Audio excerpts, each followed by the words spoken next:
আবারও চলে এলাম পাহাড়ের ভ্লগ নিয়ে। তো দেখতেই পাচ্ছ আমি পাহাড়ের ওপরে উঠছি। কোথায় যাচ্ছি? চলে এসেছি লাভা মনেস্ট্রিতে।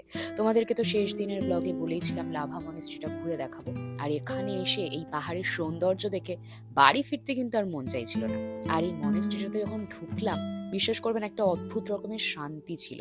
আর এখানে এসে গেছি যখন, এখানকার ইতিহাস সম্পর্কে একটু জানা যাক, কি বলো? লাভা স্থানীয় বৌদ্ধ সম্প্রদায় 1980-র দশকে ধর্মীয় ও সাংস্কৃতিক ঐতিহ্য সংরক্ষণের লক্ষ্যে গ্রামে একটি বৌদ্ধ বিহার প্রতিষ্ঠা করে। আর সেটি হচ্ছে এই লাভা মনেস্ট্রি। কোনো জায়গা ঘুরি যখন আমি, তখন সেখানকার ইতিহাসটাও জানার চেষ্টা করি। আর এখানকার ইতিহাস যত বলবো তত কম হয়ে যাবে। আর সব থেকে সুন্দর ভিউটা ছিল এই মনেস্ট্রি থেকে পাহাড়ের দৃশ্যটা, যেটা তোমাদের সঙ্গে আমি এখন শেয়ার করছি। তো এখান থেকে আমাদের পরবর্তী ডেস্টিনেশন ছিল ঋষভ। ঋষভে এসে এখানে আমরা খুব একটা কিছু দেখতে পাইনি, কারণ পুরোটাই মেঘে ঢাকা ছিল পাহাড়টা। চলে এলাম হোটেলে। তোমাদের সঙ্গে দেখা হচ্ছে কাল। টাটা।